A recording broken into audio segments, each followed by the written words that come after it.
Bonsoir à tous, bienvenue dans le 23h de France Info. À la une ce soir, le premier message du nouveau guide suprême iranien depuis sa désignation dimanche dernier. Mojtaba Khamenei, qui serait grièvement blessé, appelle à la vengeance et annonce le maintien du blocage du détroit d'Ormuz. Page spéciale avec nos invités et Aude Soufi, notre spécialiste des questions internationales.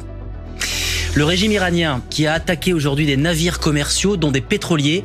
Les cours du brut sont immédiatement remontés. Téhéran multiplie aussi les frappes sur ses voisins du Golfe. Nous verrons qu'un quartier résidentiel de Dubaï a été touché aujourd'hui. De son côté, Israël poursuit ses bombardements sur le Liban et traque le Hezbollah jusque dans le centre de Beyrouth. Des frappes qui ont tué de nombreux civils selon les autorités libanaises. Le Premier ministre Benyamin Netanyahou affirme ce soir qu'Israël est en train d'écraser, je cite, l'Iran et le Hezbollah. Nous verrons que l'aide humanitaire française arrive en ce moment au Liban. La crise de l'essence en France. Le ministre de l'économie a reçu aujourd'hui les distributeurs qui promettent de baisser les tarifs dans les jours qui viennent.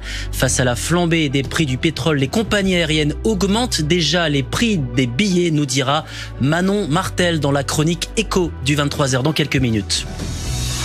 Et puis J-3, avant les municipales, nous nous pencherons ce soir sur l'indécise bataille de Paris. Les dernières infos de la campagne, les enjeux avec Béatrice Gelot à la fin de ce 23h. Avant de développer ces titres, cette information qui vient de nous parvenir. 6 soldats français blessés aujourd'hui par une attaque de drone dans la région d'Erbil en Irak.